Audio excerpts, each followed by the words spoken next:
welcome back to Lessons Learned. I'm Sherry, and this is your Wednesday video, and it is part 3 and the final part of the Funky Cats Improv quilt.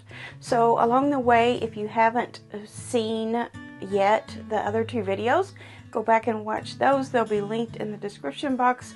But we have just been doing some improvisation, where you just kind of let your mind flow with your fabric and with your design and what you have to work with. So at this point I need one more block, so I am going to make that block, and I have yielded a whole bunch of scraps from this project so far. So I am going to try to make my last block out of these scraps, just using whatever I have, and I've already kind of gotten a start here. I want to use 4 of the small ones in this block, and this was actually this strip right here that I've already added. This was actually one piece, and I cut it down lengthwise and added it to each one of these. So I'm going to go ahead and add this bottom piece to these, and then I may need to trim off some of the top and the bottom to get it to my size to be able to add on the black that I need all the way around. So let me do this first, and then we'll see what else we can add to this. Okay, here we go. Those are sewn together now, and this is measuring 14 and a half, and you know I want my blocks to be 16 unfinished, so I'm going to have to trim off at least a ½ inch off of each of these. I'm pretty sure.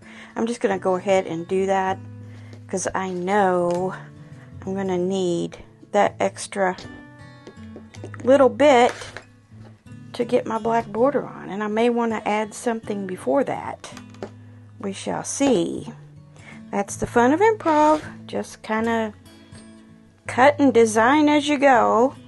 Sew something on. If it doesn't look right, add something to it.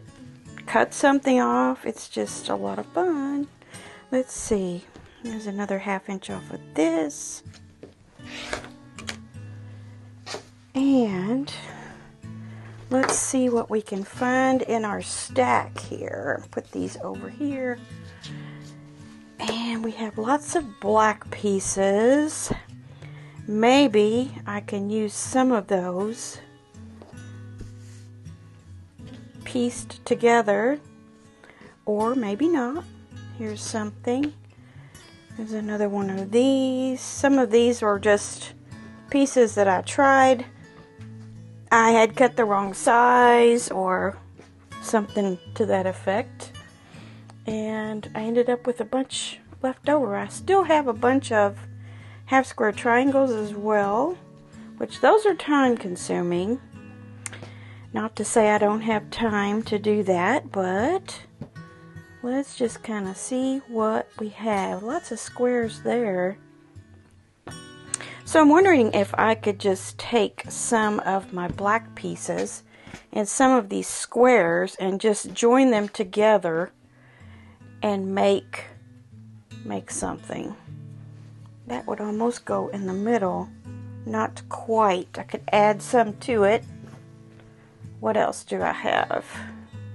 Oh, here's some of these little pieces that I have left over from messing around. So let's see. How about let's do what I said and make a scrappy border for the inside here, and then the outside here. It'll be really thin. So all I'm going to do is just go to the sewing machine and just start. I don't know, I might keep that long piece. Let's see if it's 16. Not quite. I might take these squares then. I'll take these squares and sew them up all together, every other, and then cut them down, and then I'll have this like striped border, and then after that I'll put on a thin black border all the way around. So let's see how that turns out. Okay, so here's what I have. I just have a colored piece with a black piece, and I'm going to cut some of this off because I want to do like an every other type of thing. So I'm going to just cut like here and here, just kind of random, and I'm going to end up with a border kind of like this. Not a border, but like the center piece between those two areas. So it'd be like this. And then once I sew these together, then I can cut it right down the center and then sew it on the sides. So you can kind of see how very simple this is. You don't really have to think a ton about what you're doing. You just do it. So that will be my big long piece, and I will have enough to go through the center. Once I get all those seam allowances sewn in, it'll probably be just perfect for the middle part right here. Okay, so this might be quite a bit longer than I really needed it to be, but let me get a long ruler and just kind of cut. Let's see what I can get here. I can get a 2.5 inch wide piece.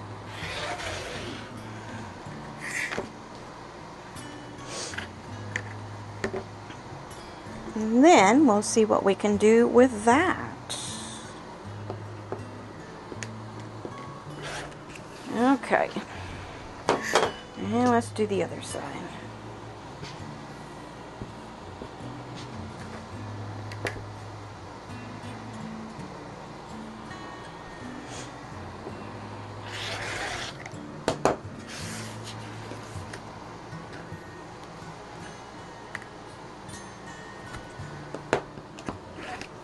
Okay, so I could probably put the entire width of that through here.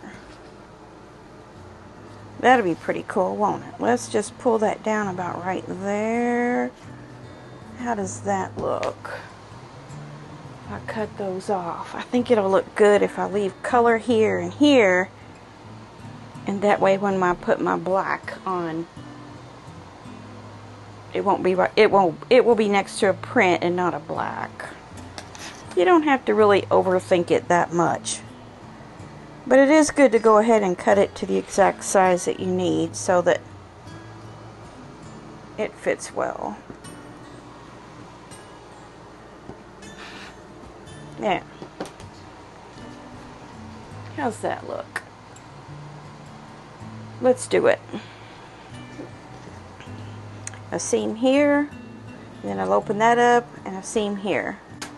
Alright, so this is almost a square at 13.5, so all I need to do is run some thin strips along the sides, and then I'll trim it down to 16. So that's easy enough, and I'll do that right now. Alright, so here are my 12 blocks. Now I have them arranged differently than I'm going to actually sew them. I'm going to sew them 3 in a row and then 4 rows down. My board is wider than it is long, so I'll have to kind of rearrange here, but I want to get those 4 light background cats, the big cats, mixed in amongst the darker ones a little better than they are at the moment. And then we'll decide how wide should the sashing be. I'm going to look up the actual size of a twin bedspread or twin quilt and see if I can't calculate pretty close what my sashing should be based on that. So let me do that, and then we'll start putting the sashing on.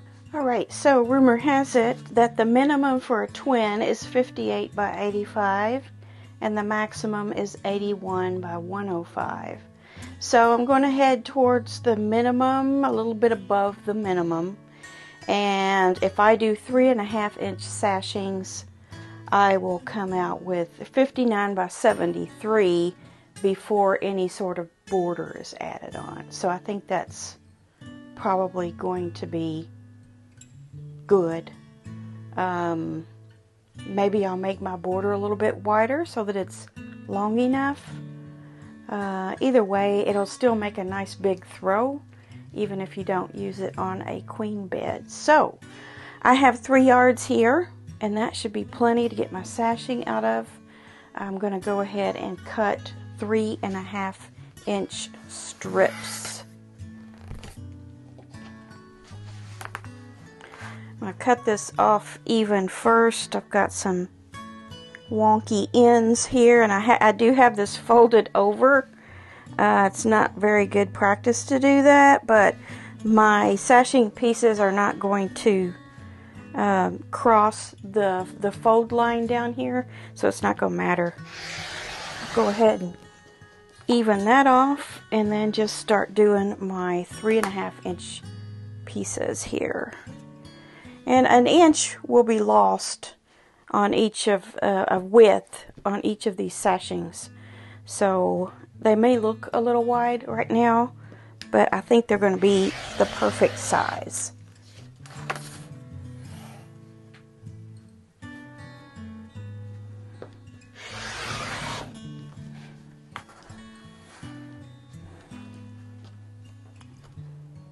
Alright, the sashing is on. The rows are all put together. And here's what's going to happen next. That was 3.5-inch sashing. Now I'm going to put a wide border all the way around, wider than the sashing. And that way my blocks will look like they're floating on that fabric. So we will actually have funky floating cats. Pretty cool, huh? So I think I'm going to make it about 6 inches. Once it's sewn in, it'll be less than that, of course. So I'll make 2 long pieces for the left and the right side. Attach those. Then remeasure. And attach one across the top and the bottom. And the next time you see this, it'll be hanging outside where you can get a really good view of it. This middle cat was the first cat that I made. I discovered in putting these together that he was an inch too short all the way around. I'm not sure how I went from making a 15-inch cat into making all of these 16-inch blocks. So I had to add a 1/2 inch all the way around him. Yeah, so let me show you. See that? I had to add that little piece of black all the way around. But that's the beauty of improv. You can just kind of go with the flow and make adjustments as needed.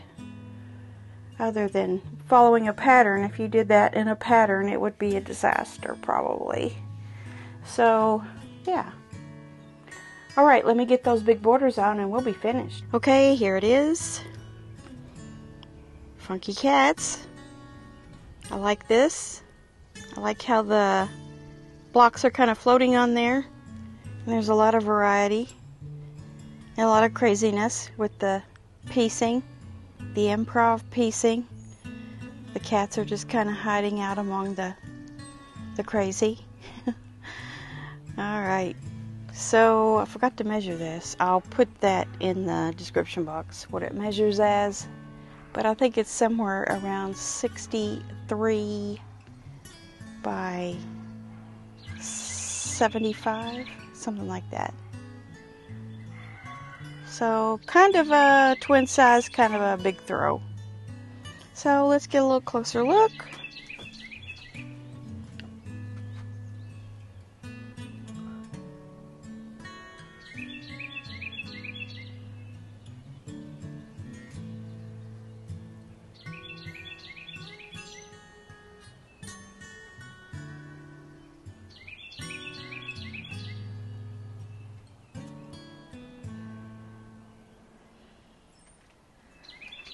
I feel like that one looks like a fish, kind of. So the fish ate the cat instead of the cat eating the fish. I don't know.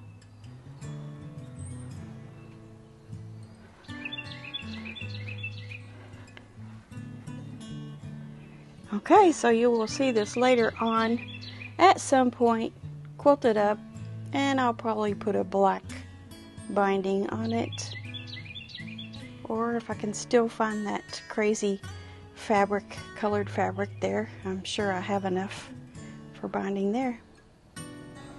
Alright, so try out Improv Quilting, freestyle piecing, and the perfect place to start is with a panel that has several squares on it, enough to make enough blocks to make a quilt.